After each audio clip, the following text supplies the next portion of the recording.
En mi fiesta de graduación vi a mi padre echar polvo en mi copa de champán, así que me paré, sonriendo. Intercambié las copas cuando nadie miraba y brindé por mi futuro. Mi padre alzó su copa y me miró directamente a los ojos mientras brindaba. Por mi hija, quien pronto me entregará todo lo que le dejó su abuela. La sonrisa en su rostro era de pura malicia, totalmente confiado en que su plan funcionaría. Lo que no sabía es que estaba bebiendo su propio veneno. Cuando tragó el primer sorbo, lo vi palidecer instantáneamente. La copa se deslizó entre sus dedos y se estrelló contra el suelo de mármol, fragmentándose en 1000 pedazos como estaba a punto de fragmentarse su reputación. Los 60 invitados quedaron petrificados. El tintineo del cristal al romperse resonó en el salón como un disparo. Mi padre se dobló sobre sí mismo, agarrándose la garganta mientras tosía violentamente. Su rostro enrojeció y gotas de sudor perlaban su frente. Mi madrastra Patricia, con su vestido de diseñador de $10,000, corrió a su lado empujando a los invitados. «¡Roberto! ¡Roberto!», gritaba con desesperación fingida. Luego me miró, sus ojos llenos de un odio visceral. «¿Qué le has hecho?», siseó entre dientes. Levanté mi copa intacta, la misma que había estado destinada para mí, y respondí con una calma que sorprendió incluso a mí misma. Nada que él no hubiera planeado para mí. La familia que debería haberme protegido había intentado destruirme por dinero. Mi propio padre, el hombre que me sostuvo en sus brazos cuando nací, había planeado meticulosamente drogarme en mi fiesta de graduación para declararme mentalmente incompetente. Todo por los $2 millones que mi abuela me había dejado en un fideicomiso protegido. Una traición tan profunda que cambiaría nuestras vidas para siempre. Nunca olvidaré cómo comenzó todo. Tenía 8 años cuando mi madre murió misteriosamente. Los médicos diagnosticaron una extraña enfermedad autoinmune, pero ahora sé la verdad. Mi padre Roberto, un hombre obsesionado con el dinero y el control, la envenenó lentamente después de que mi abuelo materno le dejara una considerable fortuna. La familia de mi madre siempre sospechó, especialmente mi abuela Catalina, quien creó un fideicomiso para protegerme, accesible solo cuando cumpliera 25 años o me graduara de la universidad. Durante 15 años viví bajo el mismo techo que el asesino de mi madre.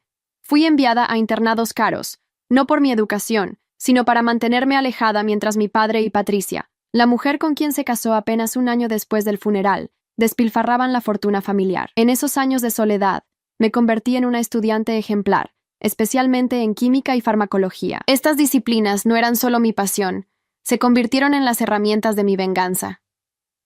6 meses antes de mi graduación, mientras buscaba fotos antiguas en el ático de nuestra casa, encontré el diario de mi madre escondido en una caja de recuerdos.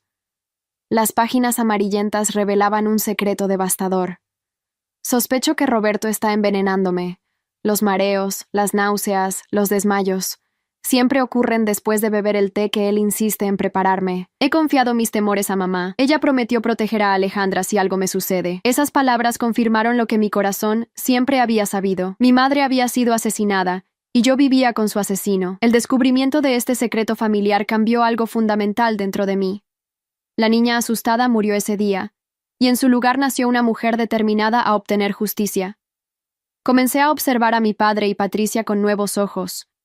Noté sus conversaciones susurradas, las visitas a médicos especialistas en condiciones neurológicas, las sustancias sospechosas que compraban. «Debemos hacerlo parecer natural», escuché a Patricia decir una noche. «Cuando la declaren incompetente, finalmente podremos acceder a todo ese dinero». La traición estaba en marcha, y yo me preparaba para contrarrestarla. Estudié las sustancias que habían adquirido, investigué sus efectos y desarrollé tolerancia a pequeñas dosis. También instalé dispositivos de grabación en varias habitaciones de la casa, recopilando evidencia de su conspiración. Cuando mi padre anunció que organizaría una gran fiesta por mi graduación, supe que ese sería el momento que habían elegido para ejecutar su plan. «Tu logro merece una celebración apropiada», dijo con una sonrisa que nunca alcanzó sus ojos. Lo que él no sabía es que yo también había estado preparándome para ese día. La noche de la fiesta, mi padre insistió en servir personalmente el champán para el brindis familiar. Lo observé desde el otro lado del salón mientras vertía discretamente un polvo en una de las copas. Con el corazón latiendo violentamente en mi pecho, pero con la mente fría, esperé el momento adecuado. Cuando todos estaban distraídos con la llegada de unos invitados tardíos, intercambié las copas. La que contenía el sedante, suficiente para provocar síntomas neurológicos pero no para matar, ahora estaba en su lugar. El resto ya lo conocen. Mi padre, víctima de su propia trampa, convulsionando frente a los 60 invitados más influyentes de la ciudad. Mi madrastra, desesperada por mantener las apariencias, y yo, finalmente lista para revelar la verdad que había permanecido oculta durante 15 años. Esta es solo una pequeña muestra de lo que le hiciste a mi madre, dije mientras el salón quedaba en completo silencio. Saqué mi teléfono y reproduje la grabación que había capturado 3 días antes. La voz de mi padre y Patricia discutiendo explícitamente cómo drogarme durante la fiesta y luego declararme incompetente. El tío Felipe, hermano de mi madre, fue el primero en reaccionar. Se acercó a mi padre, quien ahora estaba semiconsciente en el suelo. Siempre supe que había algo sospechoso en la muerte de mi hermana, dijo con la voz quebrada por la emoción, pero nunca tuve pruebas.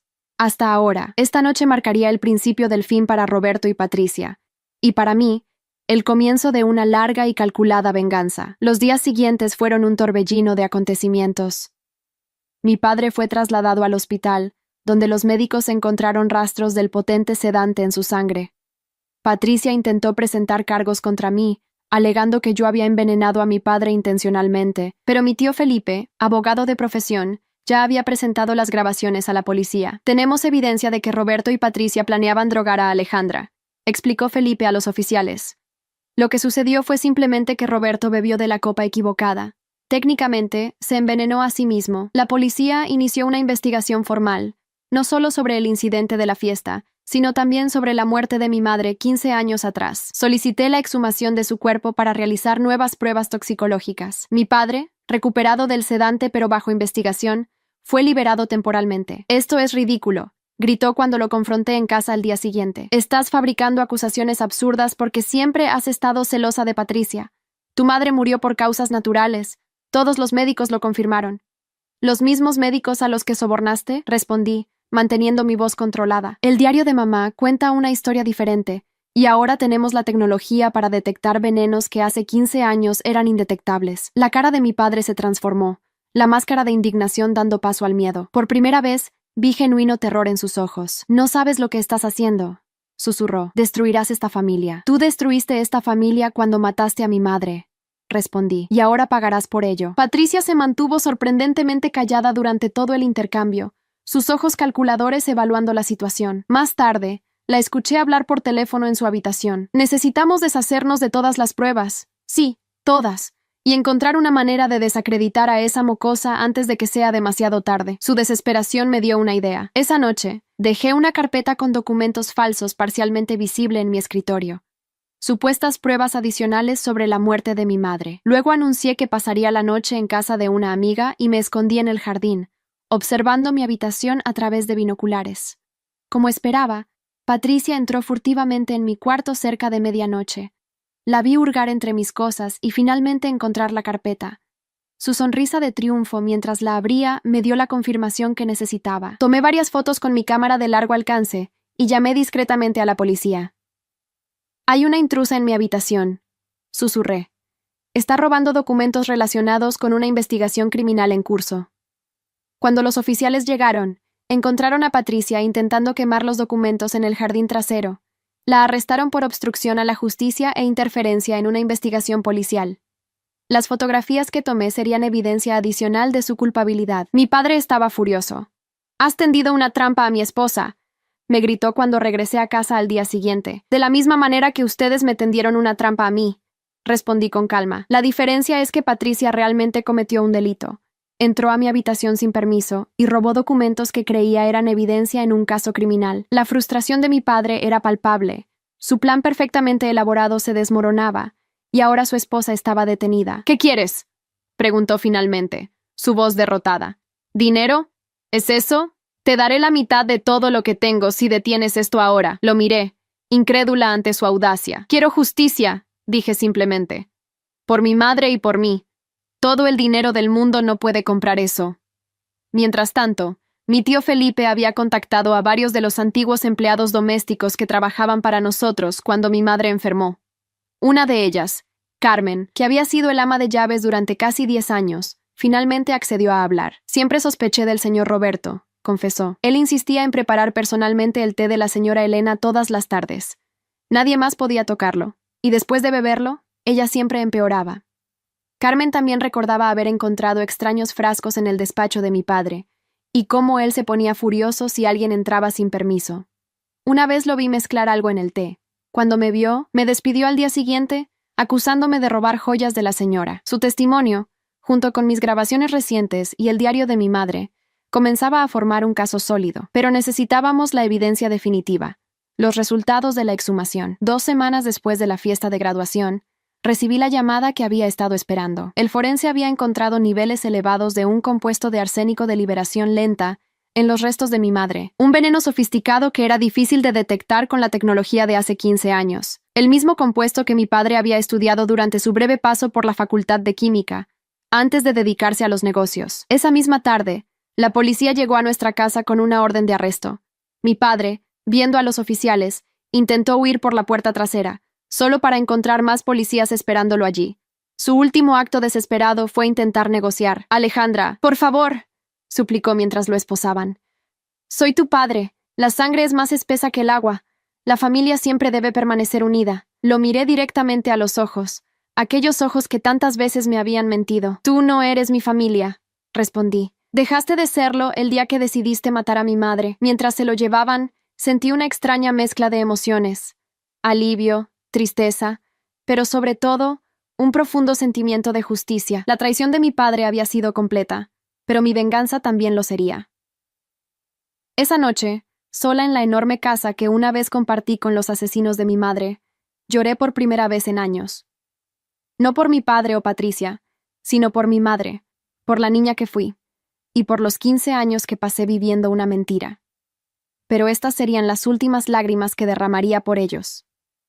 El juicio comenzó 6 meses después.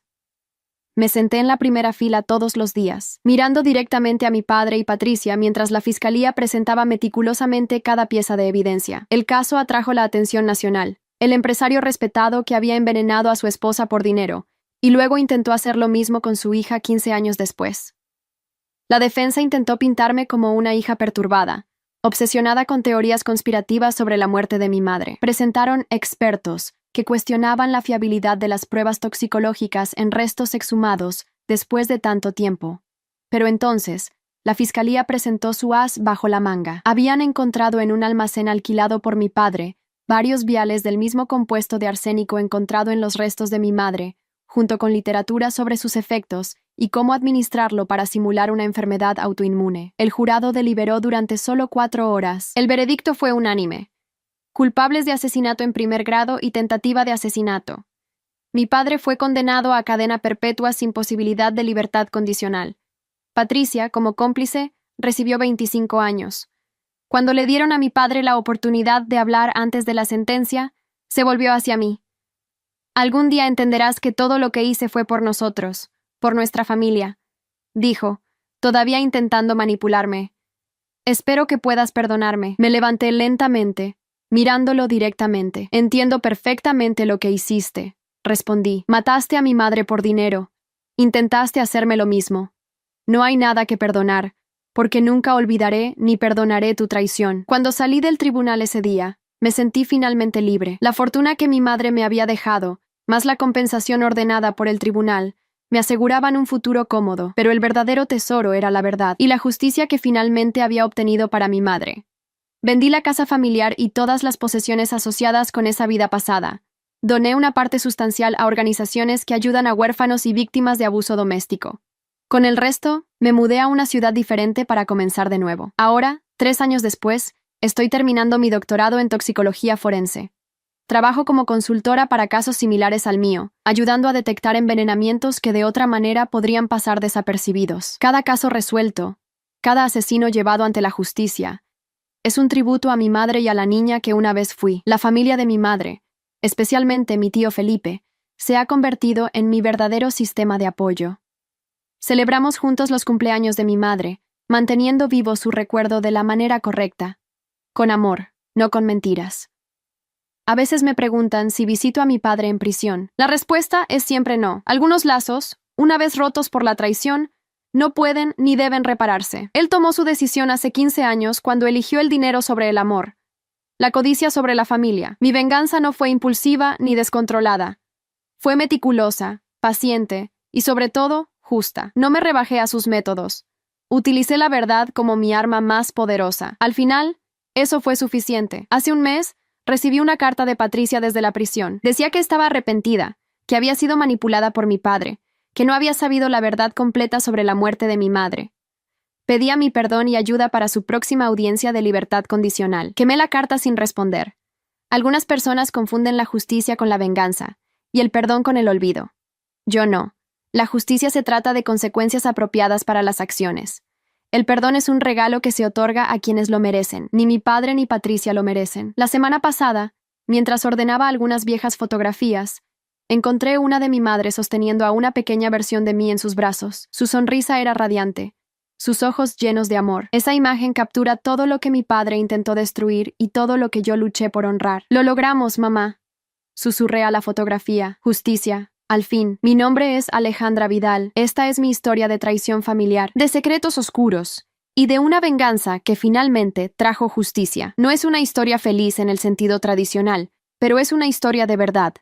Y a veces, la verdad es la única venganza que realmente importa. La primera audiencia de apelación de mi padre estaba programada para la semana siguiente. Sus abogados habían presentado una moción alegando que las pruebas toxicológicas de los restos exhumados no eran concluyentes. Era un último intento desesperado por parte de un hombre acostumbrado a manipular el sistema a su favor. Me presenté en el tribunal con un traje negro sobrio, el mismo que había usado durante el juicio original. Quería que mi padre viera que seguía siendo inquebrantable, que su último intento de escapar de la justicia no me intimidaba. Cuando lo trajeron a la sala, nuestras miradas se cruzaron brevemente.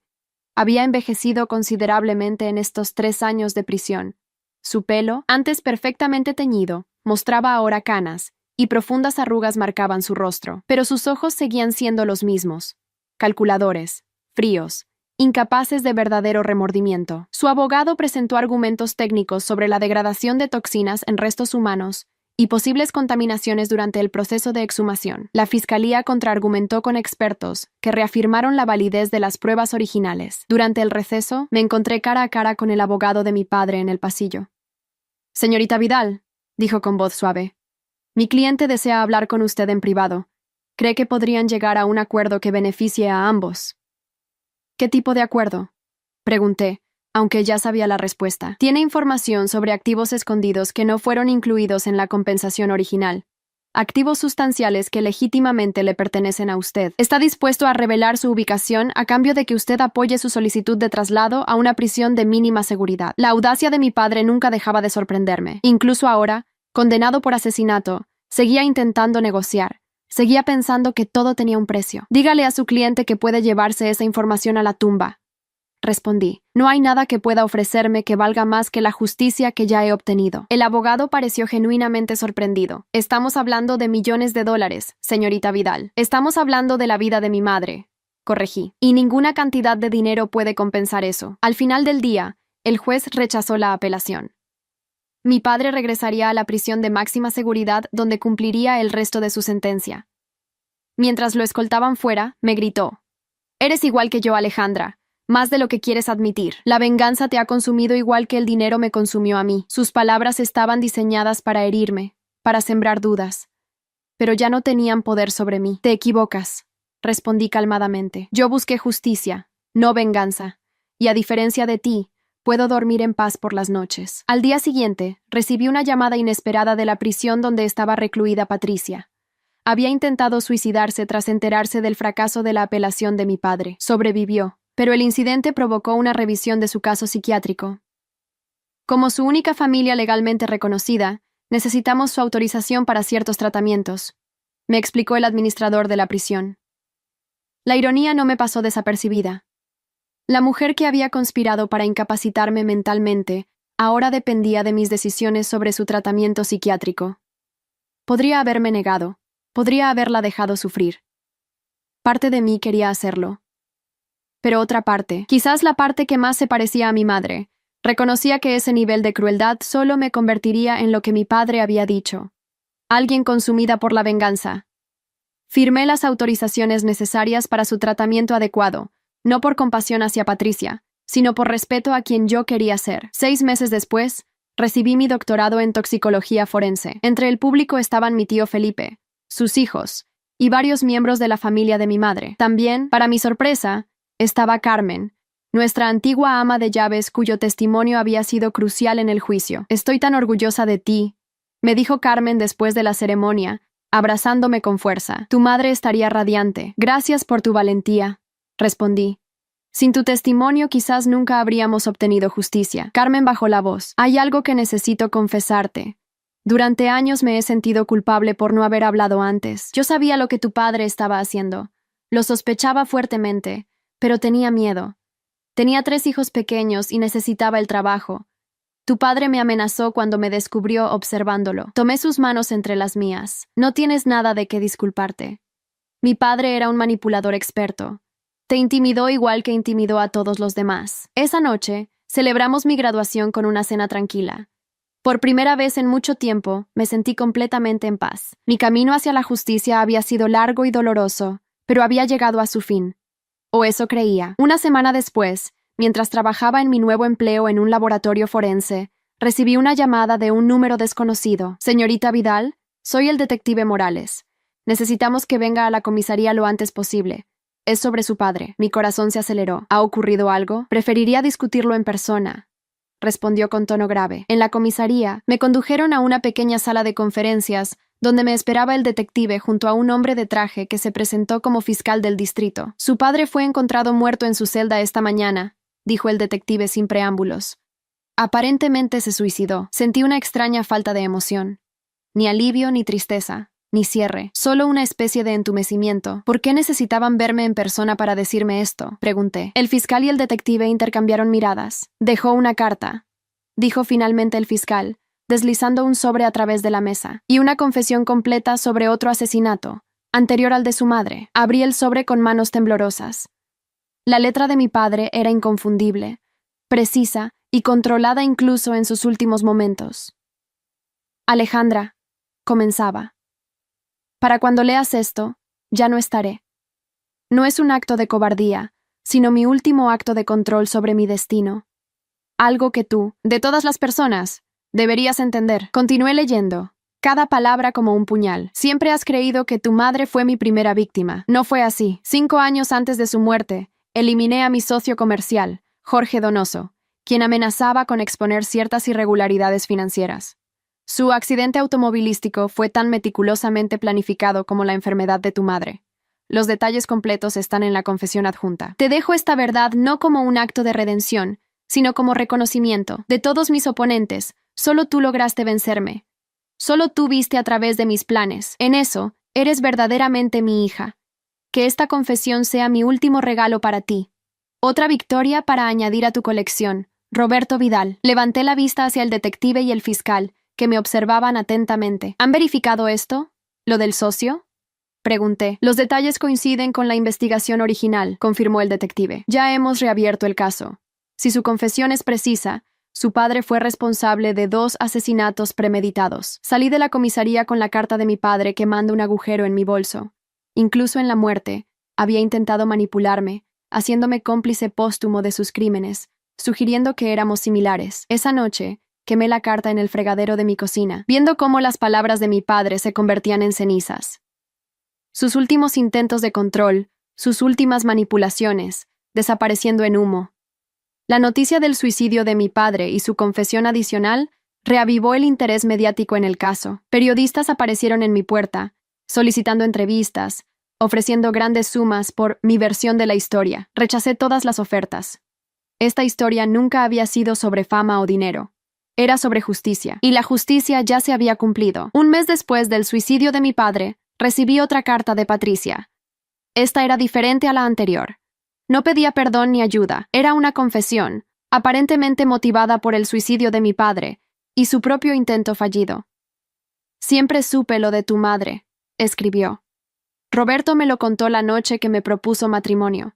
Dijo que necesitaba a alguien que entendiera lo que significa hacer lo necesario para obtener lo que mereces. Me sentí especial, elegida.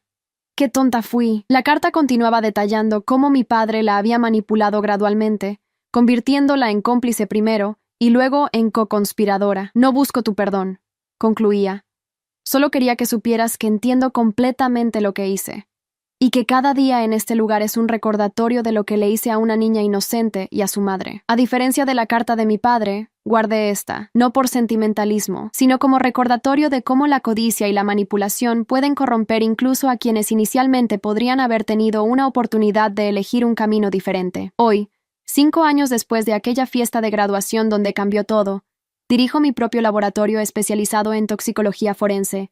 Trabajamos estrechamente con las fuerzas del orden en casos sospechosos de envenenamiento, especialmente aquellos disfrazados como enfermedades naturales o muertes por causas desconocidas. Cada caso resuelto, cada asesino llevado ante la justicia, es una pequeña victoria personal, no por venganza, sino porque entiendo mejor que la mayoría lo que significa vivir bajo el mismo techo que un asesino, creyendo las mentiras, dudando de tu propia percepción. Mi padre y Patricia siguen presentes en mi vida, no como personas, sino como lecciones. Lecciones sobre los límites de la confianza, sobre el poder destructivo de la codicia, sobre la diferencia entre justicia y venganza.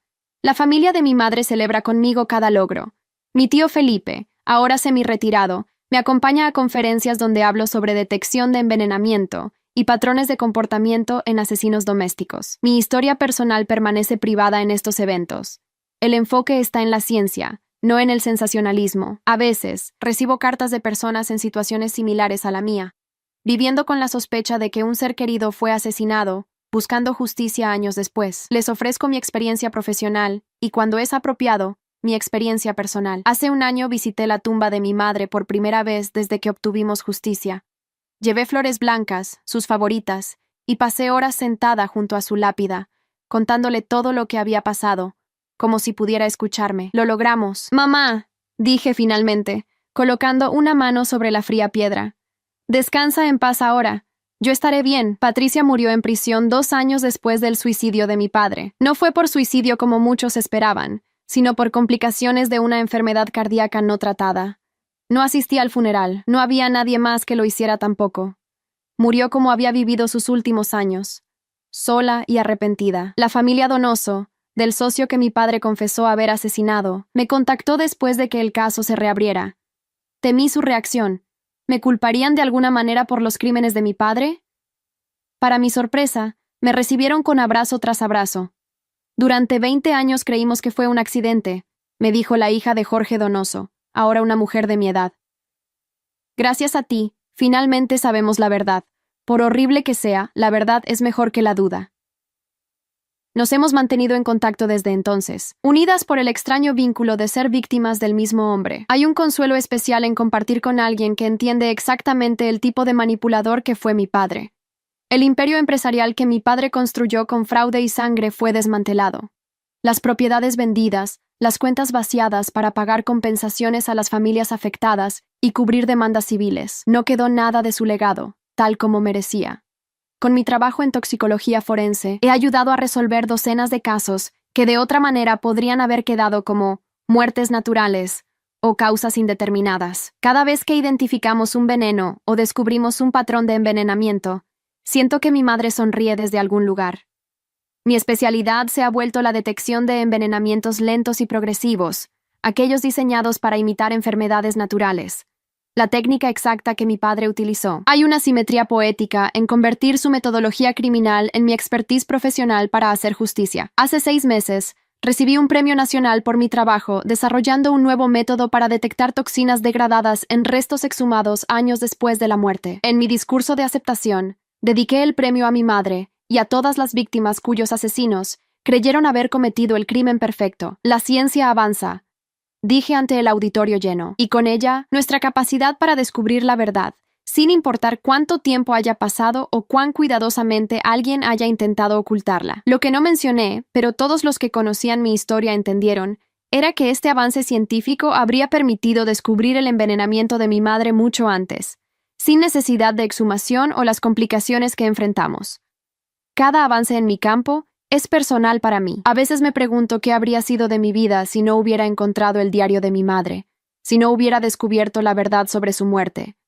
Probablemente habría seguido viviendo bajo el mismo techo que su asesino.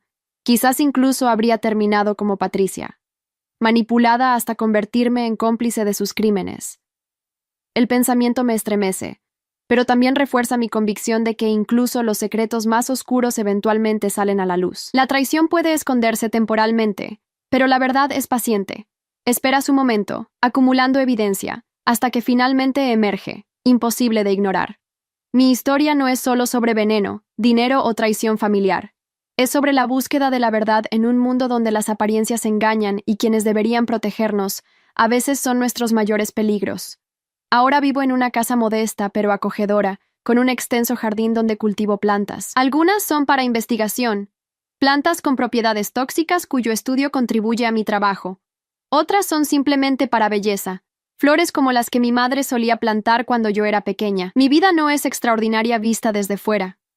Trabajo largas horas, tengo un pequeño círculo de amigos, disfruto de cenas tranquilas y caminatas al atardecer. Pero llevo conmigo una historia que pocos podrían imaginar y un conocimiento que menos aún quisieran tener. Sé exactamente de lo que son capaces las personas cuando la codicia y el poder se convierten en su única brújula moral. A menudo pienso en aquella noche de mi graduación, cuando vi a mi padre verter aquel polvo en mi copa de champán. Un momento tan pequeño pero tan revelador. La diferencia entre ser víctima o sobreviviente a veces reside en notar lo que otros esperan que pases por alto. El ático de mi casa actual tiene una habitación dedicada a mi madre. No es un santuario sombrío, sino un espacio luminoso lleno de sus fotografías, sus libros favoritos, algunas de sus pertenencias que logré rescatar. Es mi manera de mantenerla presente, de honrar su memoria.